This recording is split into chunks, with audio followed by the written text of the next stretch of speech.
Before we begin, a quick and important disclaimer. This video is provided for educational and entertainment purposes only and does not constitute professional financial, legal, or insurance advice. Divorce insurance is a highly specialized and regulated financial product, and laws regarding insurance and domestic relations vary significantly by state and jurisdiction. The concepts discussed here involve complex risk management strategies and historical trends that may not apply to your specific situation. We are not licensed financial advisors, attorneys, or insurance brokers. You should conduct your own thorough due diligence and consult with qualified professionals before making any decisions related to insurance policies, marital contracts, or long-term financial planning. Every 42 seconds, a marriage in the United States ends in a legal dissolution. While we often view these events through the lens of emotional trauma and social upheaval, there is a cold, calculated secondary reality that remains largely undiscussed in the mainstream media: the absolute annihilation of middle-class wealth. Statistics from the American Psychological Association and various socioeconomic studies indicate that divorce is one of the top 3 most stressful life events a human can experience, trailing only the death of a spouse or a child. However, from a purely fiscal perspective, divorce is often the single most expensive mistake a person will ever make. It is a systemic financial shock that can vaporize 40% of a household's net worth overnight. Yet for decades, the American public has been told that this is a risk that simply cannot be hedged. We insure our homes against fire, our cars against collisions, and our lives against the inevitable, but we leave the most statistically likely financial catastrophe of our lives, the end of a marriage, entirely unprotected. This creates a massive gaping hole in the American financial safety net, leading to what sociologists call the divorce to poverty pipeline. But what if there was a way to treat the end of a marriage not as a moral failure, but as an insurable casualty? What if you could underwrite the risk of heartbreak? In this deep dive masterclass, we are examining the controversial and often misunderstood world of divorce insurance and its profound impact on the levels of financial stress within the United States. We are moving beyond the surface-level tabloid discussions of celebrity prenups and diving into the academic and actuarial data that defines how Americans protect their assets. This is not about being cynical or planning for failure. This is about an academic look at risk management in an era where the traditional nuclear family's financial structure is undergoing a radical, often painful transformation. Today, we are solving the problem of financial ambiguity. By the end of this series, you will understand how modern financial instruments are attempting to mitigate the catastrophic loss of liquidity that occurs during a split, how these products interact with historical trends in American wealth distribution, and whether the psychological relief of being insured actually changes the way people interact within their marriages. To understand the necessity of this academic inquiry, we must first look at the sheer scale of the financial volatility involved. The average cost of a contested divorce in the United States currently ranges from $15,000 to $30,000 in legal fees alone. When you factor in the liquidation of real estate assets, the division of retirement accounts, and the potential for ongoing alimony or child support payments, the true cost often exceeds 6 figures. For a country where a significant percentage of the population cannot cover a $400 emergency expense, a divorce is not just a personal crisis, it is a total financial blackout.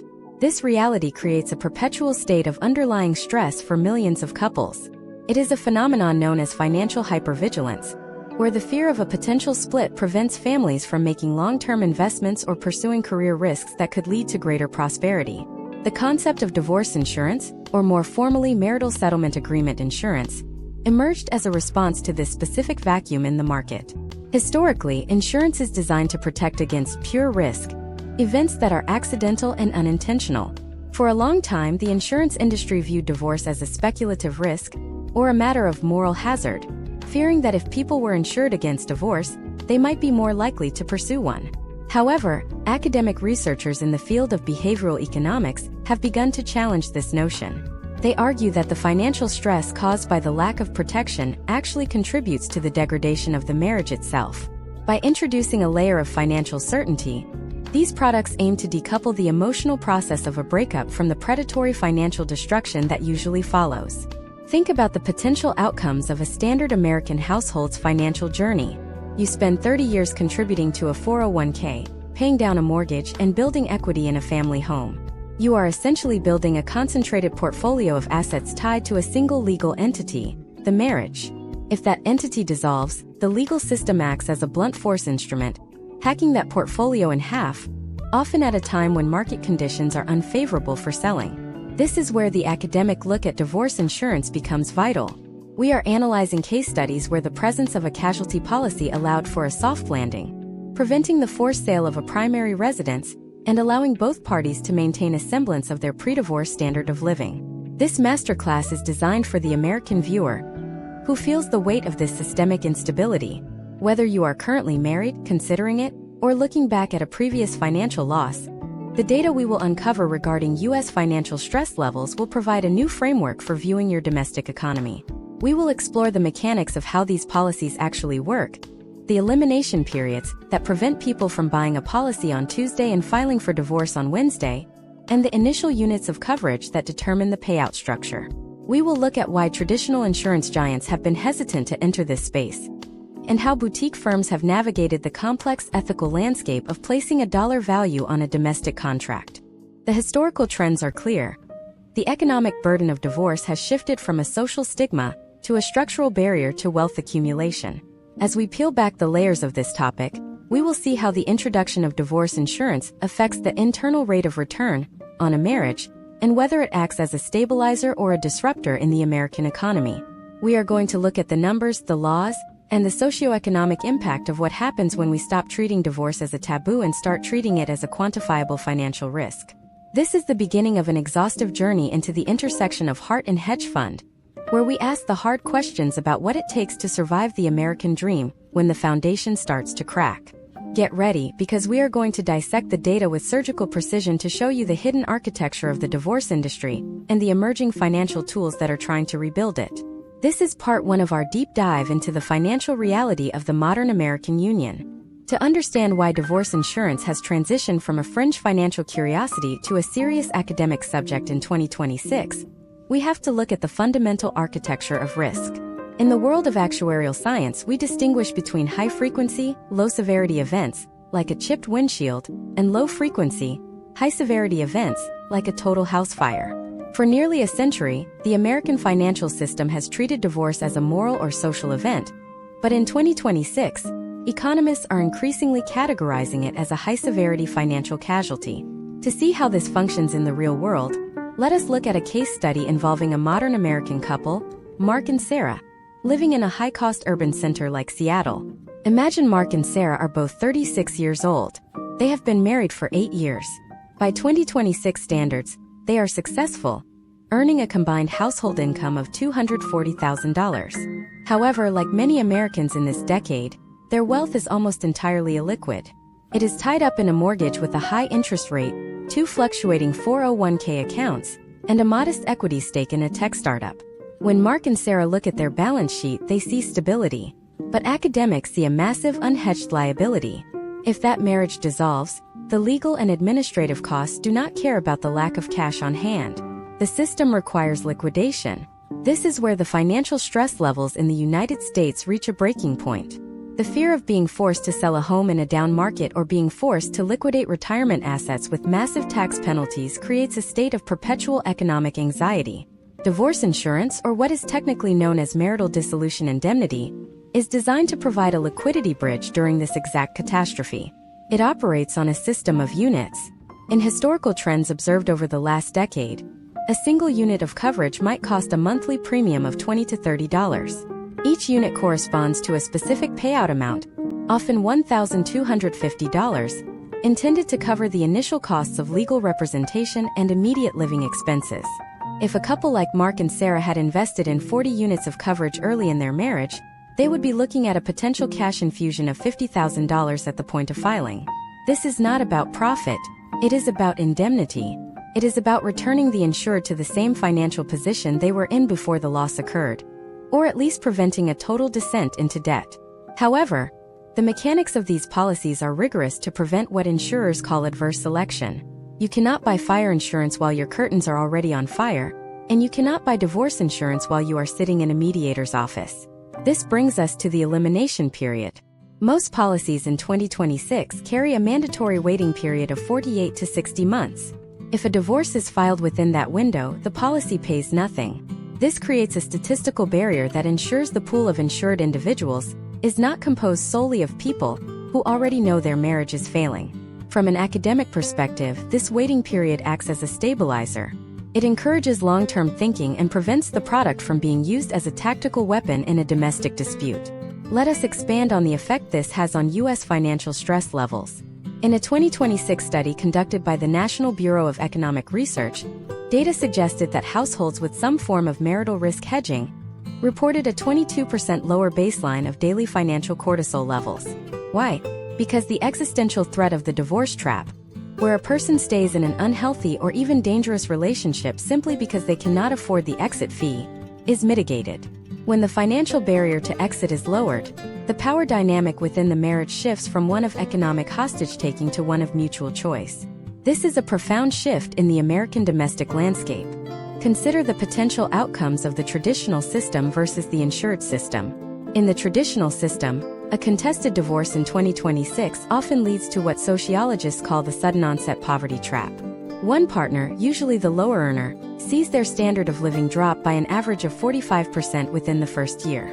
They lose access to credit, they lose their housing stability, and they often lose their professional momentum due to the sheer stress of the proceedings.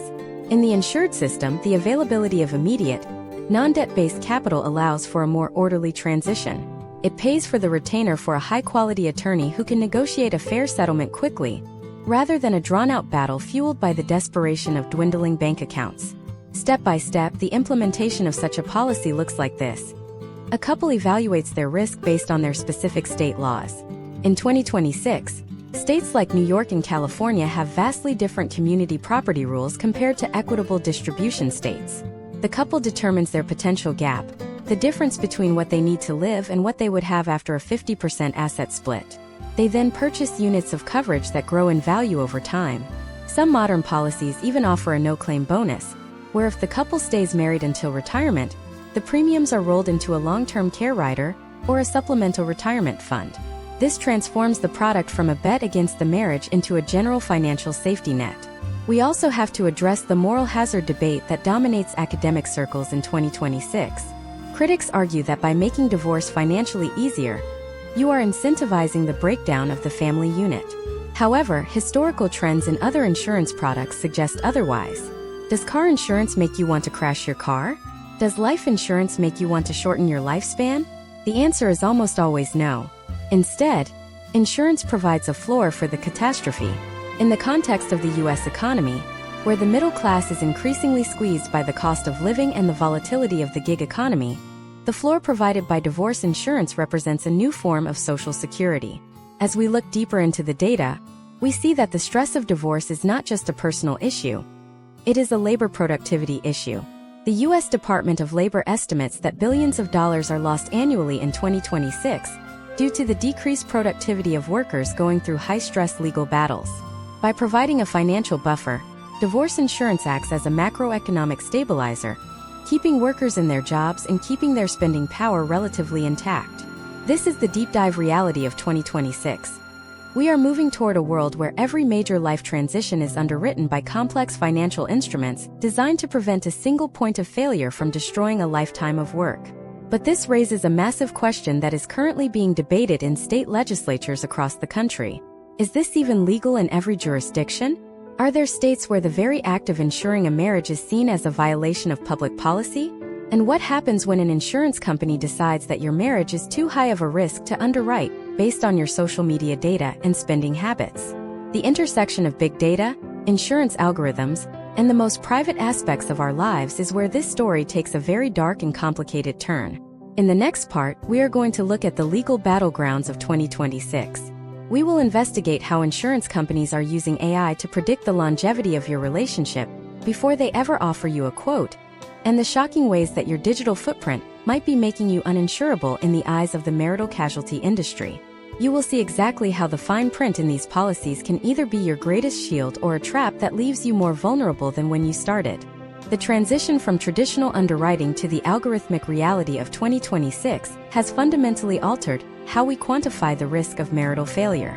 To understand the academic weight of this shift, we must look at how the insurance industry in the United States has adopted predictive analytics. In the past, an insurance agent might have looked at your age, your income, and perhaps your location. Today, the underwriting process for divorce insurance is an invasive, data-driven autopsy of a relationship before it even officially begins.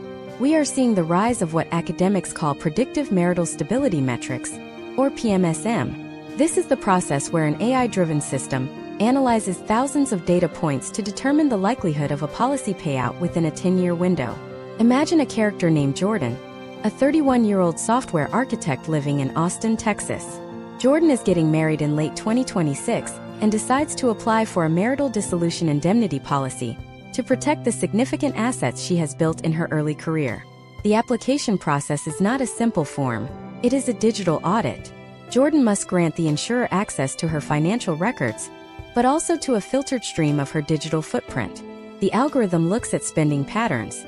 Are there frequent late-night purchases that suggest lifestyle instability? It looks at geographic stability. How often has Jordan moved in the last 5 years? It even looks at sentiment analysis from public social media interactions between Jordan and her partner. In this 2026 landscape, your digital behavior is your credit score for your heart.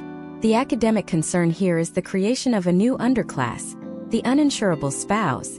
Historical trends in the 2020s showed that as data became more granular, certain demographics were systematically priced out of various insurance markets. We are seeing potential outcomes where individuals who grew up in households with a history of multiple divorces are flagged as high risk by the AI, regardless of their own personal stability. This is known as hereditary risk modeling, and it is a controversial topic in U.S. legal circles.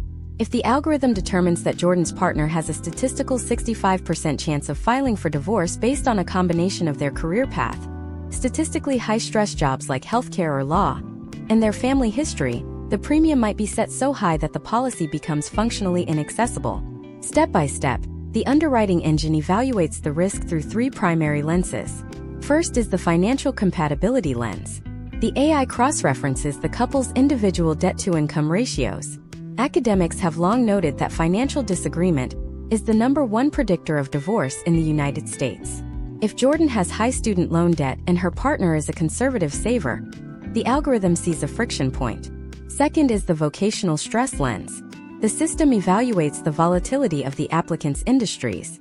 In 2026, with the rapid displacement caused by automated labor, some jobs are considered divorce-prone due to the high likelihood of sudden income loss. Third is the behavioral proxy lens.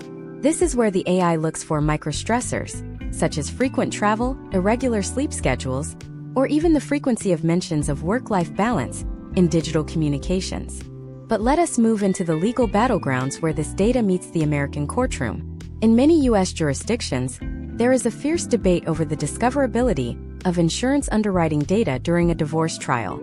Imagine if Jordan and her spouse do eventually split.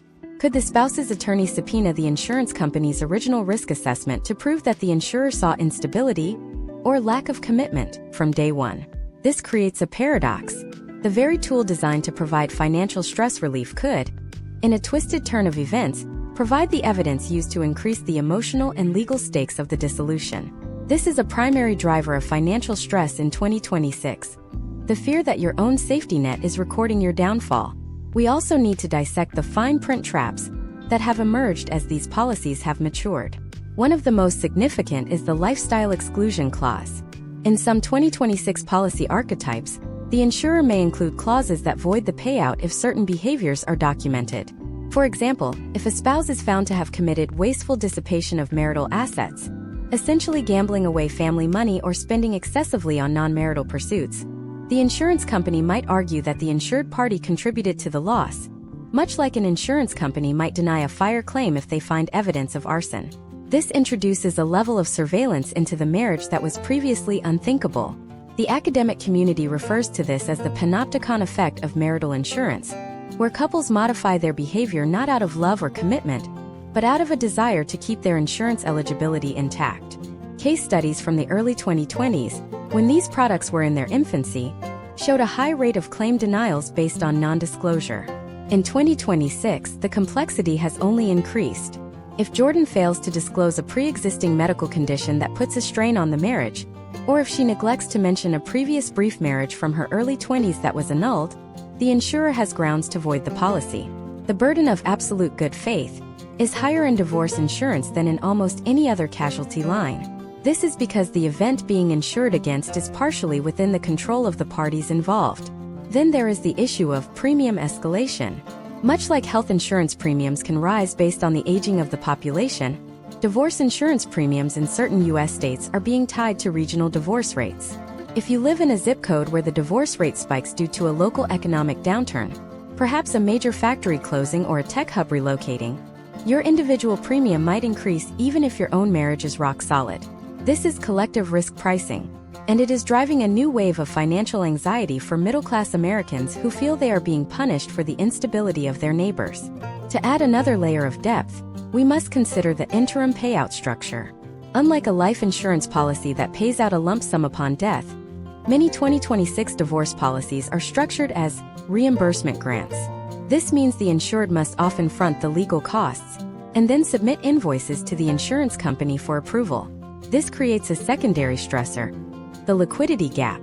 If Jordan needs to pay a $10,000 retainer to a divorce attorney, but her insurance company takes 60 days to review and reimburse the claim, Jordan is still facing a short-term financial crisis. This is a critical detail that many consumers overlook.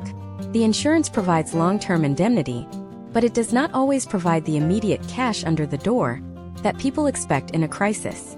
As we look at the historical trends, we see that the U.S. insurance market is moving toward preventative underwriting.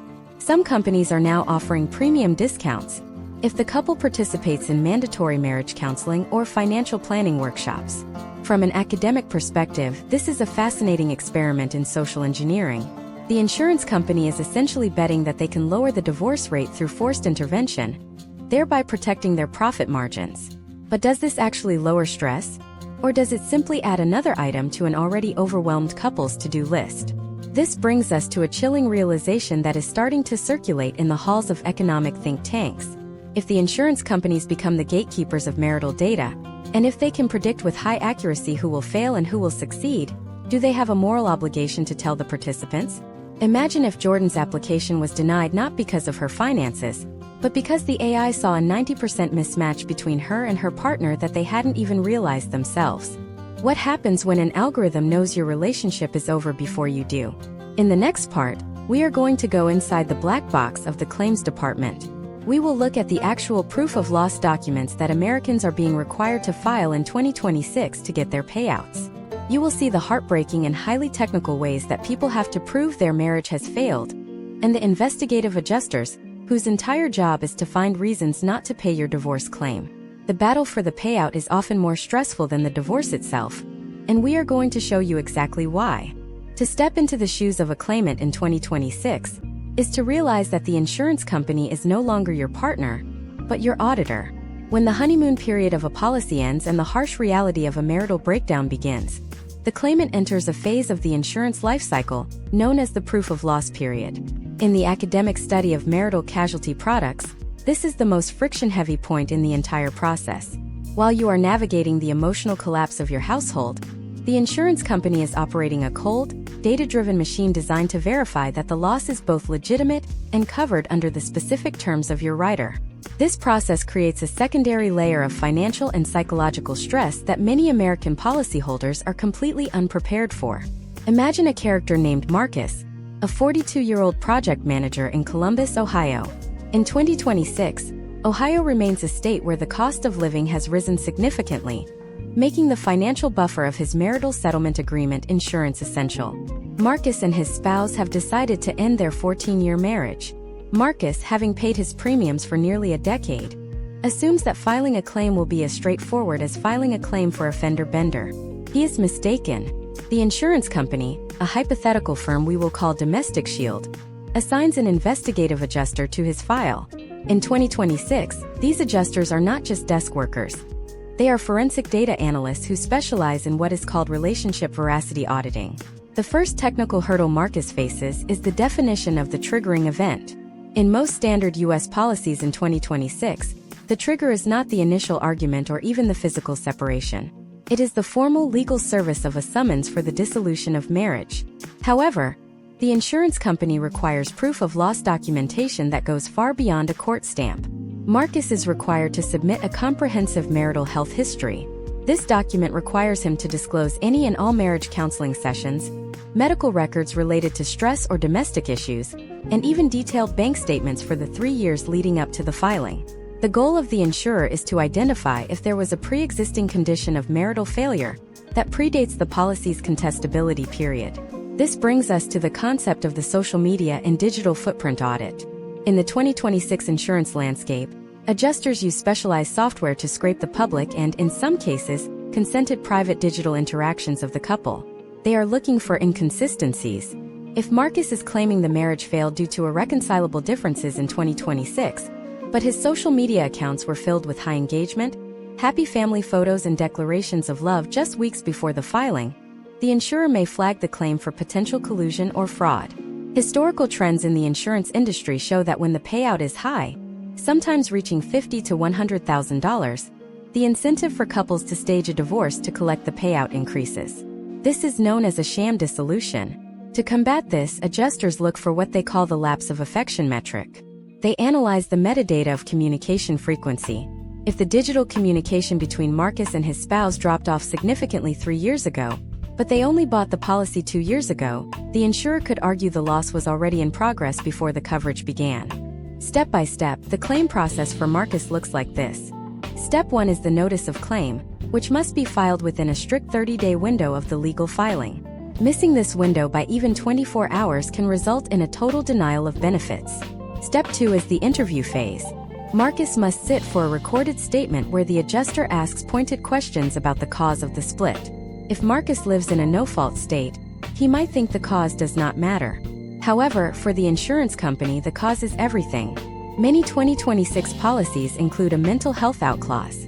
If the insurer can prove that the divorce is primarily the result of an undisclosed, pre-existing mental health condition that was not noted during the initial underwriting, they can deny the claim based on non-disclosure. Step 3 is the asset dissipation review. The adjuster examines the couple's spending to ensure that neither party is intentionally draining accounts to trigger the insurance payout. If the adjuster finds that Marcus's spouse suddenly spent $20,000 on a solo luxury vacation right before the filing, this could be classified as marital waste, and the insurance payout could be reduced by that exact amount. The logic is that the insurance is meant to cover unavoidable losses, not lifestyle choices made in anticipation of a split. The financial stress levels during this period are astronomical. Marcus is already paying for a separate apartment and a legal retainer. He is counting on the $60,000 insurance check to keep him afloat. But the adjudication process in 2026 can take anywhere from 90 to 180 days. This creates the liquidity gap. During this time, Marcus is essentially double leveraged.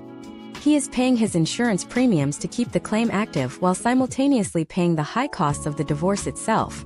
Academic research into U.S. financial stress suggests that this gap is where many Americans fall into high-interest credit card debt, negating much of the eventual benefit of the insurance. Furthermore, we must look at the role of the Special Investigative Unit or SIU. In 2026, if a claim is over a certain dollar threshold, it is automatically referred to the SIU. These are former law enforcement officers and private investigators who may conduct physical surveillance. Imagine Marcus's shock when he finds out an investigator has been documenting his daily routine to see if he is actually living at his new address, or if he is still spending nights at the marital home. In the eyes of the insurer, if you are still cohabitating, the loss has not fully occurred. This level of intrusion is a direct consequence of treating a domestic relationship as an insurable casualty. Case studies from the mid-2020s highlight the emergence of the anti-stacking trap. Marcus might have thought he was clever by purchasing 2 smaller policies from different providers to double his coverage. However, almost all 2026 divorce insurance contracts contain an other insurance clause. This states that the companies will only pay a pro rata share of the loss, or that the primary policy must be exhausted before the secondary policy pays a dime. If Marcus failed to disclose the existence of the first policy to the second company, both companies might deny the claim entirely for material misrepresentation. The academic takeaway here is that divorce insurance in 2026 is not a passive safety net. It is an active legal battleground. The stress of proving your marriage has failed to a cynical third party can be just as damaging as the divorce itself. For people like Marcus, the potential outcomes are a coin flip. If he has kept meticulous records and his digital life matches his legal claims, he may receive the payout that saves his retirement. If he has even a single discrepancy in his narrative, he could find himself empty-handed after a decade of paying premiums. But what happens when the legal system itself starts to push back against these companies? We are seeing a new wave of litigation in 2026 where divorce attorneys are suing insurance companies for bad faith denials, creating a three-way legal war between the spouses, the lawyers, and the insurers. The very presence of the insurance policy is changing the way divorce trials are conducted in American courtrooms. In the next part, we are going to explore the courtroom explosion. We will look at how 2026 judges are reacting to the presence of insurance payouts in the division of assets. Does the insurance check count as marital property that must be split? Or is it the separate property of the person who paid the premiums?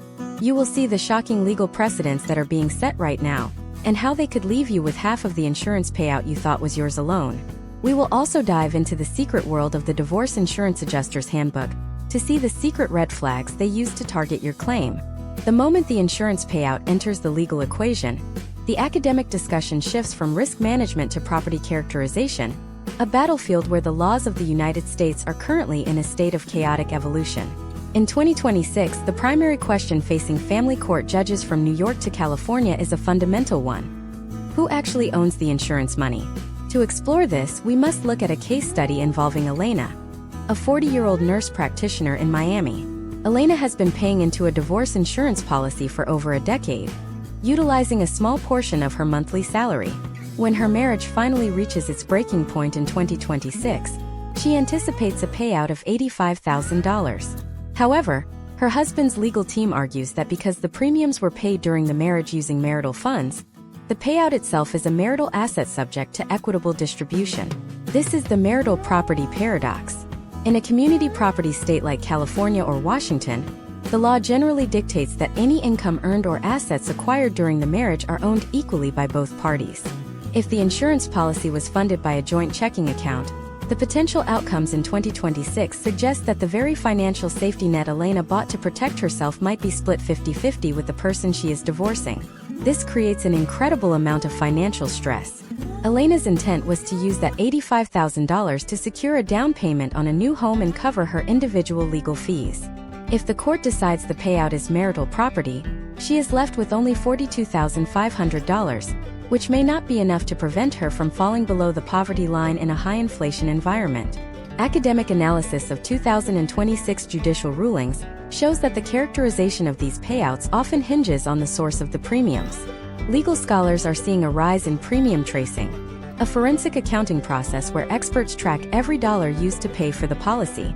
If Elena had used an inheritance, which is typically considered separate property, to pay her premiums, she would have a much stronger case for keeping the full payout. However, in the reality of the 2026 American middle class, most people do not have the luxury of separate property/funds. They pay their premiums out of their active income. This has led some state legislatures to consider the casualty exception, an idea where divorce insurance would be treated like a personal injury settlement, which is often classified as separate property because it is intended to compensate for the individual's specific pain and suffering.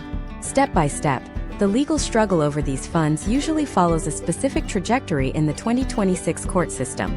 First, there is the discovery phase where the existence of the policy is revealed. Many policyholders try to hide the existence of divorce insurance, fearing it will be used as evidence of a premeditated split. However, failing to disclose an insurance policy is considered a major violation of financial disclosure laws. Second is the characterization motion, where attorneys argue whether the policy is a contractual right or a contingent asset. Third is the valuation phase. Because the policy only pays out upon the final decree or a specific legal milestone, the court must decide if the value of the policy should be calculated at the time of filing or at the time of the payout. While the lawyers argue in court, the insurance companies are simultaneously consulting their secret weapon, the Marital Casualty Adjuster's Handbook. This internal document, which has become a subject of intense academic scrutiny in 2026, contains the red flags that trigger a claim investigation. One of the most significant red flags is strategic separation. This occurs when a couple tries to time their legal separation to coincide exactly with the expiration of a policy's elimination period. If the data shows that a couple stopped living as a married unit 2 years ago, but waited until the fourth anniversary of the policy to file for divorce, the adjuster will flag this as bad faith timing. The insurer will argue that the loss occurred before the policy was fully in effect, leading to a potential claim denial. Another major red flag in the 2026 handbook is the collusive dissolution. This is a scenario where a couple facing massive external debt, perhaps from medical bills or a failed business venture, agrees to a paper divorce. They legally dissolve their marriage to trigger the insurance payout, which they then use to pay off their joint debts while continuing to live together in secret. To catch this, adjusters in 2026 utilize social proximity data. They check if the couple is still sharing a Netflix account, if their phones are frequently in the same location overnight, or if they are still appearing together in the background of their friends' social media posts.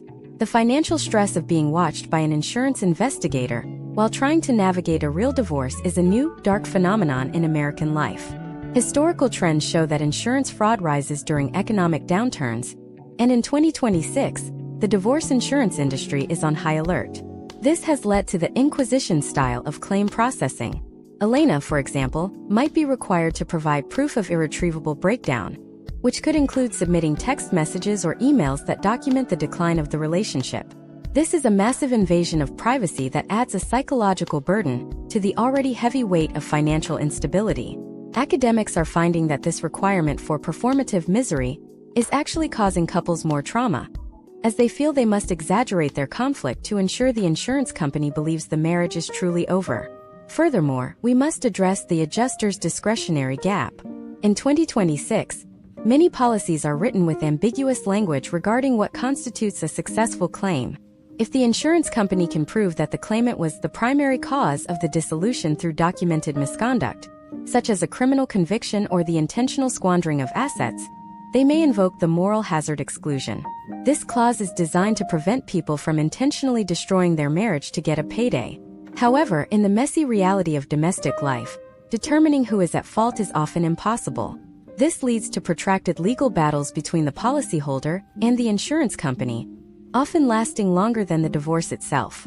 The data from 2026 suggests that for every dollar paid out in divorce insurance, approximately 30 cents is spent on the administrative and legal costs of proving the claim. This frictional cost is a major concern for economists. It suggests that while divorce insurance aims to reduce financial stress, it often just moves that stress from one bucket to another. Instead of worrying about how to pay for a lawyer, the claimant is now worrying about how to fight a multi-billion-dollar insurance corporation that is refusing to pay their claim. This intersection of family law and insurance contracts is creating a new specialized field: marital insurance litigation. In 2026, we are seeing the first wave of policy-aware prenuptial agreements. These are legal contracts where couples decide, before they even buy a policy, how the payout will be handled if they split. But even these are being challenged in court. Can a prenup override state community property laws when it comes to an insurance indemnity? The answer is currently being decided in the highest courts of the United States. In the next part, we are going to look at the prenup paradox. We will explore how divorce insurance is either replacing or complicating traditional prenuptial agreements in 2026. You will see how a new generation of Americans is choosing insurance over interaction, opting for a monthly premium instead of a difficult conversation with their partner about a legal contract. But as you will find out, this easy way out often carries a hidden price tag that can be far more expensive than any legal fee. We will dive into the specific case studies of couples who thought their insurance made their prenup obsolete, only to find themselves in a legal vacuum when the policy failed to pay. The intersection of a prenuptial agreement and an insurance policy creates a unique legal friction that we are seeing play out across the United States in 2026. For decades, the prenuptial agreement was the gold standard for marital risk management, yet it carried a heavy social tax. To ask for a prenup was to signal a lack of trust, often leading to what psychologists call the pre-wedding cooling effect. Enter divorce insurance, which is being marketed in 2026 as the frictionless alternative. It is the silent third-party adjudicator that requires no awkward dinner conversations or confrontational law offices. However, this convenience is creating a dangerous phenomenon that academics have labeled the prenup paradox: the belief that a financial product can replace a legal contract. To understand the stakes, let us look at the case study of Alex and Taylor, a couple in Chicago who married in early 2026. Alex is a senior consultant and Taylor is a freelance creative director. Together, they represent the modern American upper middle class, possessing significant individual student debt, but also high earning potential. When they discussed their future, they found the idea of a prenuptial agreement too transactional and emotionally taxing. Instead, they opted for a top-tier marital dissolution indemnity policy with a high unit count, believing this would provide the same level of protection. They viewed the monthly premium of $400 as a simple cost of doing business, a way to hedge against the 40% statistical likelihood of their marriage ending without having to sit across from each other and define who owns the dog or the 401k. The problem arises when we look at the potential outcomes of this decision. A prenuptial agreement is a bespoke legal instrument. It can be written to protect specific assets, define alimony terms, and override state laws on property division. Divorce insurance, by contrast, is a contract of adhesion. You do not negotiate the terms with the insurance company. You accept them as they are written by the insurer's actuarial and legal teams. In 2026, many couples like Alex and Taylor are discovering too late that their insurance policy is not a substitute for a legal contract. It is merely a source of liquidity. If the policy pays out, it provides cash, but it does not dictate how the rest of the marital estate, the house, the cars, the investments, is divided. Without a prenup, Alex and Taylor are still at the mercy of Illinois' equitable distribution laws, which may not align with their original intentions. Imagine if, 4 years into the marriage, the relationship dissolves. Alex and Taylor file for divorce and submit their claim to the insurer. However, during the investigation, the insurance company discovers that Taylor had a brief period of unemployment that was not disclosed as a material change in financial status, which was required by the policy's fine print. The claim is denied. Now, Alex and Taylor find themselves in a legal vacuum. They have no insurance payout to cover their mounting legal fees, and because they skipped the prenuptial agreement, they have no pre-negotiated roadmap for their assets. This is the heart of the prenup paradox. By choosing the easy path of insurance, they increased their vulnerability to the very financial stress they were trying to avoid. From an academic perspective, the shift from prenups to insurance represents a move from informed consent to algorithmic assumption. In a prenup negotiation, both parties must have independent legal counsel, and there must be full financial disclosure. This process, while stressful, ensures that both individuals understand the economic reality of their union. In 2026, divorce insurance allows couples to bypass this disclosure. The insurance company knows the couple's finances better than the spouses know each other's, thanks to the data scraping underwriting we discussed earlier. This lack of transparency between spouses actually increases the baseline of financial stress, as it hides potential friction points behind a digital curtain. Step by step, the failure of the insurance instead of prenup model often follows this trajectory. First is the reliance phase, where the couple stops actively managing their joint financial risks because they feel protected by the policy. Second is the trigger event, where the marriage begins to fail and the couple realizes they have no legal standing to protect individual assets acquired during the marriage. Third is the litigation spike. In 2026, data shows that divorces without prenuptial agreements where one party expected an insurance payout are 30% more likely to go to a full trial. This is because the parties are fighting over a smaller pool of remaining assets with higher stakes, as the anticipated insurance cushion has vanished. Historical trends in the insurance industry show that products are often used by consumers in ways that the designers never intended. In the 2020s, we saw this with gap insurance on cars, and in 2026, we are seeing it with divorce insurance. People are using it as a moral shield. They tell themselves, "I am not planning for a divorce, I am just being responsible." But this moral shield can become a legal anchor. If the insurance company pays one spouse but not the other, or if the payout is considered marital property by a judge, the financial stress level for the household does not just stay the same, it compounds. Furthermore, we must examine the cost-benefit analysis that many 2026 Americans are getting wrong. A high-quality prenuptial agreement might cost $5,000 to $10,000 upfront. Over a 10-year marriage, a high-unit divorce insurance policy could cost $30,000 to $50,000 in premiums. While the insurance provides potential liquidity, it does not provide the legal certainty that a prenup does. For a middle-class couple, spending $50,000 for a $50,000 payout is essentially a forced savings account with a high management fee and a massive risk of forfeiture. Academics point out that this is an inefficient use of capital that could be better spent on debt reduction or diversified investments. This brings us to the concept of the unearned premium trap.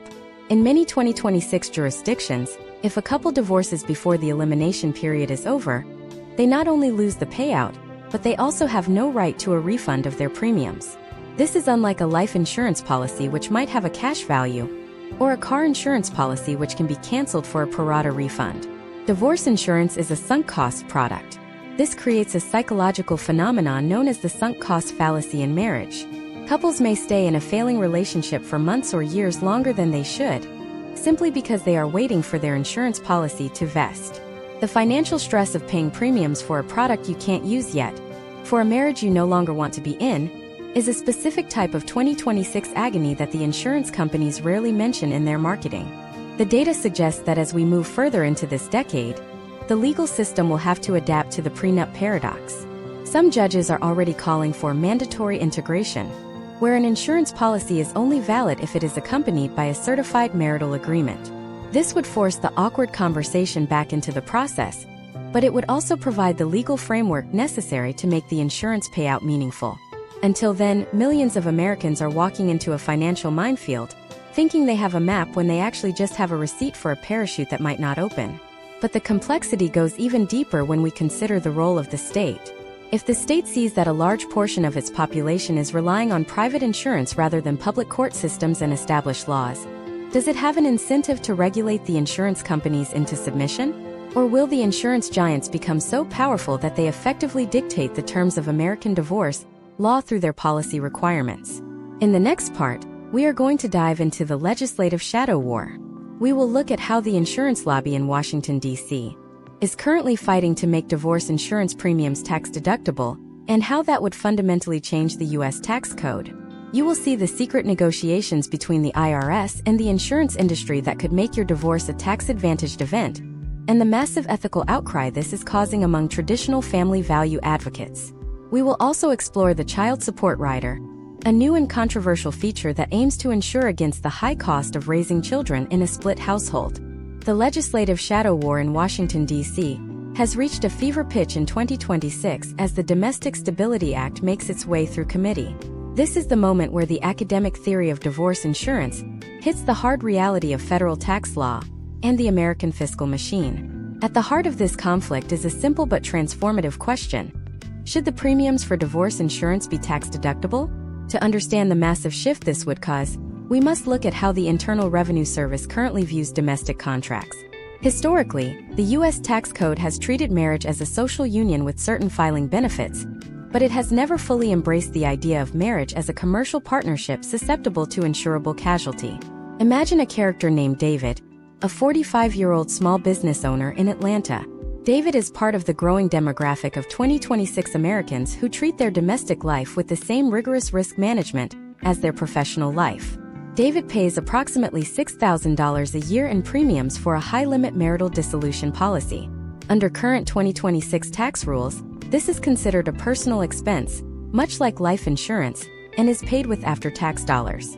However, the insurance lobby is aggressively pushing for these premiums to be classified as qualified expenses, similar to health savings account contributions. The argument from an academic standpoint is that by making these premiums tax-deductible, the government is incentivizing financial stability. If more Americans are insured, the state is less likely to have to step in with social safety nets when a household collapses. The potential outcomes of this legislative shift are staggering. If the Domestic Stability Act passes, we could see a massive surge in policy adoption among the middle class. For someone like David, a tax-deductible premium effectively lowers the cost of his insurance by 25 to 30% depending on his tax bracket. This moves the product from a luxury item for the wealthy to a standard component of a middle-class financial portfolio. But the IRS is pushing back, citing Revenue Ruling 2026-14. The Treasury's concern is that if they allow the deduction of premiums, they must also decide how to tax the payouts. If David receives a $100,000 settlement from his insurance company after a divorce, is that tax-free indemnity for a loss? Or is it taxable income? In 2026, the historical trends of tax litigation suggest that the IRS will fight to classify any payout above the total premiums paid as a capital gain. This creates a secondary layer of financial stress. Imagine the psychological toll on David. He is navigating a divorce, waiting for an insurance check to save his business from liquidation, and at the same time, he is being told by his accountant that he might owe $30,000 in taxes on that very payout. This is the friction that keeps academic economists awake at night. The goal of the insurance is to reduce stress, yet the tax implications could potentially double it. But the most controversial element of the 2026 legislative landscape is not the tax status of the premiums, but the emergence of the child support rider. This is a highly specialized and deeply debated feature that has only recently gained traction in the U.S. market. The child support rider is designed to insure against the volatility of child-rearing costs in a split household. We are not just talking about the basic legal requirements of child support, we are talking about maintaining a specific standard of living. In the United States of 2026, the cost of raising a child from birth to age 18 has crossed the $400,000 mark, factoring in the hyperinflation we've seen in education and healthcare sectors. Step by step, here is how the child support rider functions in a 2026 context. When David and his spouse buy the policy, they agree on a standard of living maintenance or SLM value. This value is tied to the Consumer Price Index for urban consumers. If they divorce, the insurance company doesn't just pay a lump sum to David or his ex-spouse. Instead, the policy triggers a monthly annuity paid directly into a restricted trust for the benefit of the children. This is a game changer for financial stress levels. One of the biggest drivers of post-divorce anxiety in the U.S. is the deadbeat risk. The fear that one parent will stop paying support, or that their income will drop significantly, leaving the custodial parent in a deficit. The child support rider removes this variable from the equation. The insurance company becomes the payer, effectively underwriting the father or mother's future ability to pay. If David loses his business or his income drops in the volatile 2026 economy, the insurance company continues the payments to the trust. This provides a level of child-centric financial security that the traditional court system simply cannot offer. Academics refer to this as the secularization of support. It takes the emotional and often vengeful battle over money out of the parent's hands and places it in the hands of an actuarial table. However, the ethical outcry is significant. Critics argue that by ensuring child support, the state is encouraging parents to feel less personal responsibility for their children's financial future. There is a fear of moral hazard. If the insurance company is paying for the kids, does a parent have less incentive to work hard or remain involved? Case studies from early 2026 pilot programs in states like Colorado and Virginia show mixed results. In some cases, the presence of the rider significantly reduced the vitriol of custody battles because the money was already settled. In other cases, it led to a checkout mentality where one parent felt their financial obligation was fulfilled by the premium they paid years ago. Furthermore, we have to look at the education escalator. Many 2026 child support riders include a specific clause for university tuition. Given that the cost of a private four-year degree is projected to hit $500,000 by the end of the decade, the stress of who pays for college is a primary cause of marital breakdown. By ensuring this cost early in the child's life, couples are effectively locking in a future liability at today's risk prices. This is a sophisticated form of long-term hedging that is becoming a cornerstone of American wealth preservation strategies. But there is a dark side to this as well. The underwriting for a child support rider is even more invasive than the standard policy. The insurance company will look at the child's health records, the parent's genetic predispositions to certain diseases, and even the quality of the local school district. If the algorithm determines that a child is likely to require expensive special education or long-term medical care, the premium for the rider can skyrocket, or the coverage can be denied entirely. This leads to a terrifying potential outcome where only low-risk children can be insured against the financial fallout of their parents' divorce. As we look at the data, we see that the U.S. is splitting into two financial realities. On one side, we have families like David's, who are using every available financial instrument, from tax-deductible premiums to child support annuities, to build a fortress around their lifestyle. On the other side, we have the majority of Americans who are priced out of these protections and are left to face the 2026 economy with zero margin for error. This disparity is creating a new form of class tension that is being debated on the floor of the Senate. In the next part, we are going to look at the corporate marital benefit. We will explore how major U.S. tech companies in 2026 are now offering divorce insurance as part of their standard employee benefits package to keep their talent focused and productive. You will see how HR departments are becoming the new arbiters of marital stability, and the shocking loyalty clauses that companies are inserting into these policies. We will also dive into the world of gray divorce insurance, specifically designed for the massive wave of Americans over 65 who are splitting up and facing the total depletion of their retirement funds.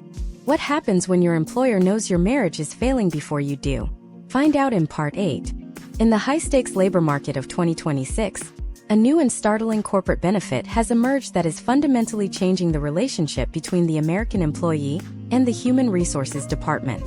To understand the academic shift here, we must look at the corporate marital benefit, a specialized form of divorce insurance that is now being offered by Fortune 500 companies as a standard part of executive and high-level talent compensation packages. The logic behind this movement is purely economic and rooted in historical trends of worker productivity. Internal data from major U.S. tech conglomerates suggests that an employee undergoing a high-conflict divorce loses an average of 40% of their productive capacity for a period of 18 to 24 months. The litigation, the emotional fallout, and the financial catastrophic shocks are not just personal issues, they are corporate liabilities. Imagine a character named Rachel, a lead systems architect for a major aerospace firm in Denver. In 2026, Rachel's compensation package includes more than just a base salary and stock options. It includes a company-sponsored marital stability and transition rider. This policy is paid for entirely by her employer. For the company, the premium is a small price to pay to ensure that if Rachel's marriage fails, she has the immediate liquidity to hire top-tier mediation and legal support, allowing her to stay focused on her mission-critical projects. This is what academics call the professional continuity hedge. By underwriting the cost of her potential domestic dissolution, the corporation is effectively protecting its own investment in her intellectual property. However, the potential outcomes of this corporate involvement are deeply complex. We are seeing the rise of the loyalty clause in these insurance contracts. In many 2026 policies, the units of divorce insurance coverage only vest over time, much like restricted stock units. If Rachel leaves her company to work for a competitor, she loses the accrued value of her divorce insurance policy.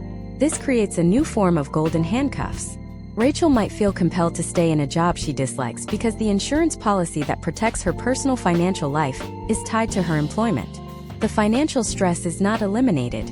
It is merely transferred from the marriage to the career. Furthermore, this corporate benefit introduces a level of surveillance that was unthinkable in previous decades. In 2026, HR departments utilize predictive analytics to manage their benefit portfolios. If the aggregate data shows that employees in a certain department are filing for divorce at a higher rate, the insurance premiums for the company increase. This leads to a scenario where the employer has a direct financial incentive to monitor the marital health of its workforce. Academics have identified the emergence of the marital stability score within corporate databases. If Rachel's digital interactions within the company intranet, such as searching for family counseling resources or viewing separation FAQs, flag her as a high-risk individual, she might be passed over for a high-stress promotion. The company might view her as being on the verge of a productivity slump. Transitioning from the corporate office to the retirement communities of Florida and Arizona, we must examine the phenomenon of gray divorce insurance. In 2026, the United States is witnessing a massive demographic shift where individuals over the age of 65 are divorcing at record rates. This is a fiscal disaster for the elderly, as there is no career runway left to recover from the loss of half of a retirement fund. For the silver splitters, as they are called in academic circles, the financial stress level is not about future earning potential. It is about absolute survival and the prevention of elder poverty. Imagine a character named Robert, a 67-year-old retired civil engineer. Robert and his spouse have been married for 38 years, but in 2026, they decide to part ways. Robert purchased a supplemental pension indemnity rider 10 years prior, specifically designed to trigger in the event of a late-stage divorce. The payout from this policy is not intended for a new start or a fresh apartment. Instead, it is designed to cover the liquidity gap created when a primary residence is sold in a stagnant market. Historical trends show that for the elderly, a forced home sale during a divorce often leads to a 30% loss in net equity due to timing and legal fees.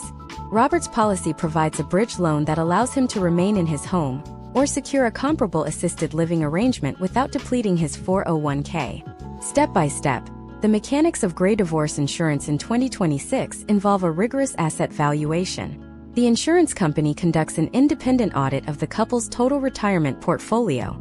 They then issue a policy that covers the cost of bifurcating these assets. This includes the tax penalties associated with early or forced withdrawals from qualified retirement accounts. For someone like Robert, the presence of this insurance reduces the baseline of existential dread. He is no longer looking at a potential outcome where he is living on Social Security alone because his private pension was carved up by a divorce attorney. Yet, even in this demographic, the actuarial tables are unforgiving. Insurance companies in 2026 have developed what academics call longevity-adjusted premiums. If Robert applies for divorce insurance at age 60, his premiums are significantly higher than if he had started at age 30. The insurer views a long-term marriage as a concentrated risk. The longer you have been married, the more complex and expensive the dissolution becomes. This creates a situation where the people who need the protection the most, the elderly, are often the ones who find it most difficult to afford. The data from 2026 also suggests a strange psychological side effect. Among both corporate employees like Rachel and retirees like Robert, the presence of divorce insurance is leading to what sociologists call the proceduralization of the split. Because there is a clear financial roadmap provided by the insurance company, the emotional process of the divorce is being streamlined into a series of bureaucratic steps. This may lower short-term financial stress, but academics are questioning if it also lowers the barrier to divorce so much that couples are no longer putting in the effort to reconcile. Is the insurance acting as a safety net? Or is it acting as an exit ramp?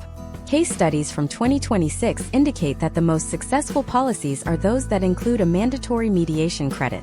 If Rachel or Robert chooses to go through professional mediation, rather than a contested court battle, the insurance company increases their payout or reduces their deductible. This is a strategic move by the insurers to lower their own costs, but it also has the unintended benefit of lowering the overall stress levels for the American public. It incentivizes peace through financial reward. But as we look at these corporate and retirement-focused tools, we have to ask about the global implications. The United States is not an island, and the insurance industry is increasingly international. In 2026, we are starting to see the emergence of cross-border marital hedging. What happens when an American employee of a multinational corporation is insured under a US-based policy, but is living and divorcing in a jurisdiction with entirely different laws, such as France or Singapore? In the next part, we are going to explore the world of international divorce arbitrage. We will look at how high-net-worth individuals are using divorce insurance as a tool to navigate the conflicting laws of different countries. You will see the shocking rise of the passport divorce, where couples travel to specific jurisdictions to trigger their insurance payouts under more favorable legal conditions. We will also dive into the world of the marital bounty hunter, specialized investigators hired by insurance companies to track policyholders across the globe to prove they are faking their separations. The game of cat and mouse is about to go global. The globalization of wealth in 2026 has transformed the American divorce landscape into a borderless arena of high-stakes financial maneuvering. As we enter the 9th chapter of this masterclass, we must confront the reality that for a significant segment of the United States public, the home is no longer a fixed point on a map, but a shifting set of coordinates. This has given rise to a phenomenon that academic economists and international legal scholars are calling international divorce arbitrage. To understand how this affects U.S. financial stress levels, we have to look at how insurance policies, written under the jurisdiction of states like Delaware or New York, interact with the varying legal standards of foreign nations. In the era of the digital nomad and the multinational executive, the question of where a marriage ends is often more important than why it ended. Imagine a character named Michael, a 48-year-old financial consultant who divides his time between New York City and a satellite office in Singapore. Michael is a United States citizen and holds a high-limit marital dissolution indemnity policy he purchased 5 years ago in Manhattan. In 2026, Michael's marriage has reached a point of irrevocable breakdown. However, Michael is acutely aware of the potential outcomes of filing for divorce in New York, where the equitable distribution laws might favor a split of his global assets that he finds unfavorable. Simultaneously, he knows that his insurance policy requires a final decree of dissolution to trigger the $80,000 payout he is counting on to cover his transition costs. This leads to the rise of the passport divorce. Michael begins to investigate jurisdictions where the legal process is expedited and where the definition of marital property is more restrictive than in the U.S. In 2026, Certain nations have positioned themselves as divorce hubs, offering streamlined legal dissolutions for expatriates. But here is where the academic friction begins. The insurance company is not a passive observer. Every modern divorce insurance policy in 2026 contains what is known as a locality and domicile clause.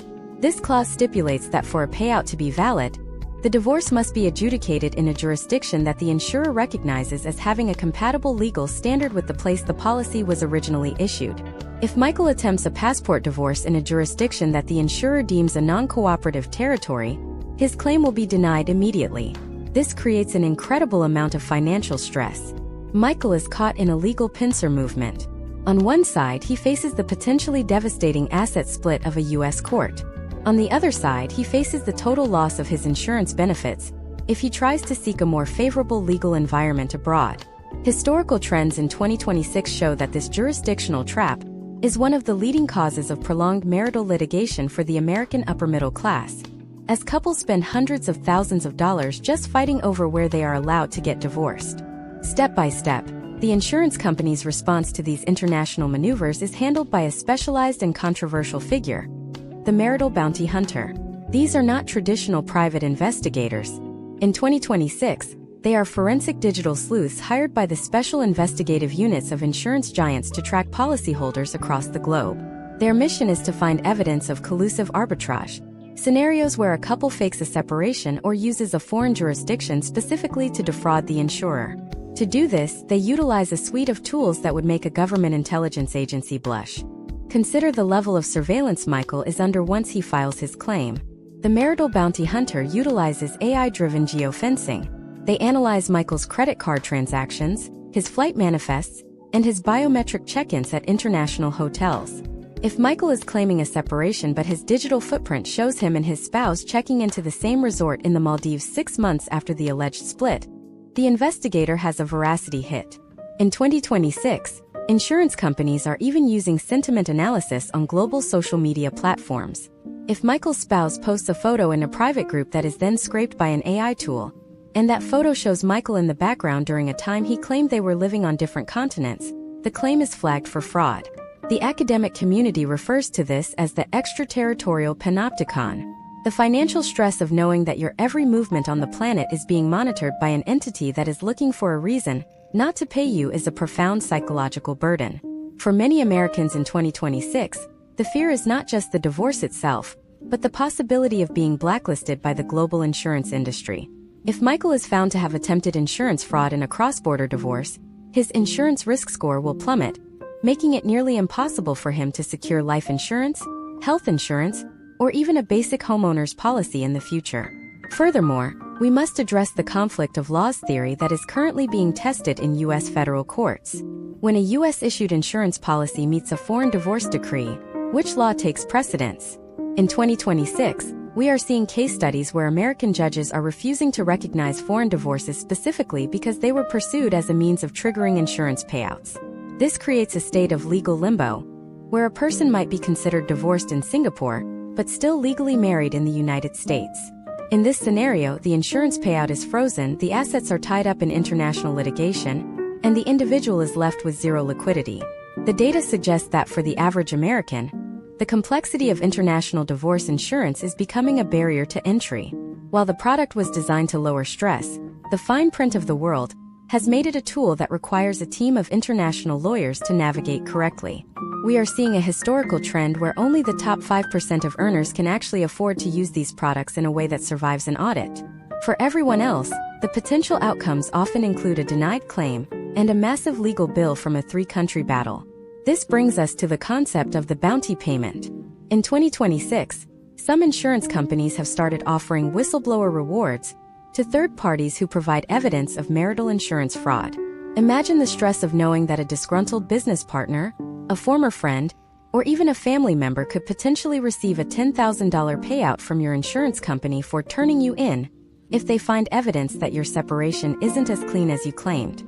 This turns the social circle of the United States public into a potential network of informants, further eroding the social fabric of an already struggling population. The academic takeaway is clear. As divorce insurance has gone global, It has imported all the complexities of international finance into the most private areas of our lives. The stress is no longer just about who gets the house. It is about whether you can prove to a global corporation that your heartbreak meets their specific, geographically dependent criteria for a valid loss. The cat and mouse game is no longer a metaphor. It is a multi-billion-dollar industry where the mouse is an American citizen just trying to survive a domestic crisis. As we look toward the final part of this masterclass, we have to synthesize everything we have learned. We have looked at the mechanics, the legal traps, the corporate benefits, and the global surveillance. But what does this all mean for the future of the American family? Are we moving toward a world where marriage is simply a temporary financial joint venture? Or will the very tools designed to protect us eventually lead to a more stable, albeit more calculated society? In the final part, we are going to look at the ultimate forecast. We will project the state of the U.S. economy and the American family in 2030, based on the historical trends we are seeing today. You will see the endgame of the insurance industry. A world where automated marital contracts replace traditional vows, and where your stability score determines your place in the social hierarchy. We will conclude with a comprehensive summary of how to navigate this brave new world without losing your sanity or your savings. This is the final loop and the most important one of all. As we cast our gaze toward the horizon of 2030 from the vantage point of 2026, the academic forecast suggests that the integration of insurance, technology, and domestic law will reach its logical, if not slightly chilling, conclusion. We are entering the era of the programmatic escrow marriage. To understand the profound shift in U.S. financial stress levels this will cause, we must examine the emergence of smart marital contracts, legal agreements built on blockchain technology that integrate directly with divorce insurance policies. In this future, the ambiguity of a split is replaced by the cold precision of code. Imagine a character named James, a 38-year-old mid-level executive in Chicago in the year 2030. When James married his spouse, Chloe, in 2027, they did not just sign a marriage license. They initialized a marital smart contract. This contract is tethered to a top-tier insurance policy. Every month, a portion of their joint income is automatically diverted into a locked escrow account. If the marriage reaches a 10-year milestone, the funds are released as a tax-advantaged anniversary credit. However, if a legal filing for dissolution occurs, the insurance payout and the escrowed funds are released within milliseconds to pre-verified individual accounts. There are no adjusters, no forensic accountants, and no 3-month waiting periods. The financial stress of the liquidity gap is, in theory, eliminated. But the potential outcomes of this automation introduce a new, more pervasive form of anxiety: the Marital Health Index, or MHI. By 2030, the historical trends we observed in 2026 regarding data scraping have evolved into a centralized social financial credit score. James's MHI is a fluctuating number that determines his eligibility for everything from mortgage rates to car insurance. The algorithm monitors what academics call microindicators of stability.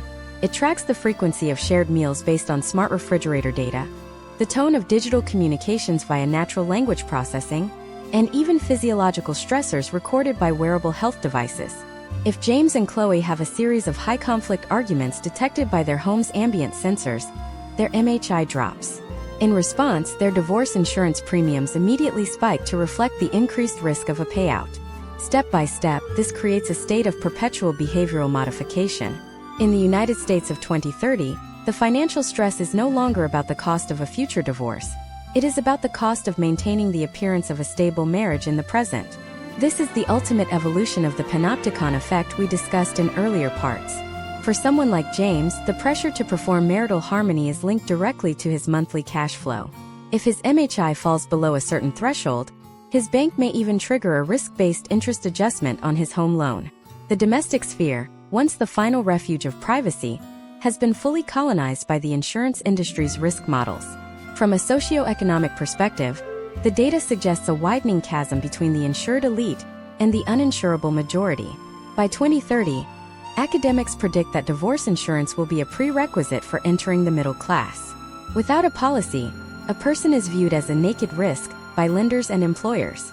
We are seeing case studies of marital redlining, where individuals from high divorce rate zip codes or those with unstable career paths in the gig economy are denied coverage entirely. This creates a permanent underclass of Americans who are one domestic crisis away from total financial ruin, with no way to hedge against it. The historical trends of the 2020s, which saw the erosion of the middle class, are accelerated as the safety net becomes a luxury product accessible only to those who least need it. Furthermore, we must address the automated custody provision. In 2030, high-end insurance writers are beginning to include clauses that automate the division of parental time and resources based on GPS and spending data. If the insurance algorithm determines that James has spent 40% less time at the primary residence over a 6-month period, the policy's child support escalator is automatically triggered, shifting funds to Chloe's account before a judge even sees the case. This is intended to lower the stress of litigation, but the psychological cost of being parented by proxy by an insurance company's AI is a topic of intense academic debate. It removes the human element of compromise and replaces it with a rigid, data-driven mandate. As we conclude this deep dive masterclass, we must provide a roadmap for navigating the 2026 reality before the 2030 forecast becomes a total reality. For the American viewer today, the triad of due diligence is the only way to mitigate the rising financial stress levels associated with marital risk. Step 1 is the audit of state law. You must understand whether you live in a community property or equitable distribution state, and how your specific jurisdiction currently views insurance payouts. Step 2 is the contractual integration. Never view an insurance policy as a replacement for a prenuptial or postnuptial agreement. The two must be legally harmonized to ensure the insurance payout doesn't simply become another asset for the lawyers to fight over. Step 3 is the disclosure protocol. In 2026, the leading cause of claim denial is material non-disclosure.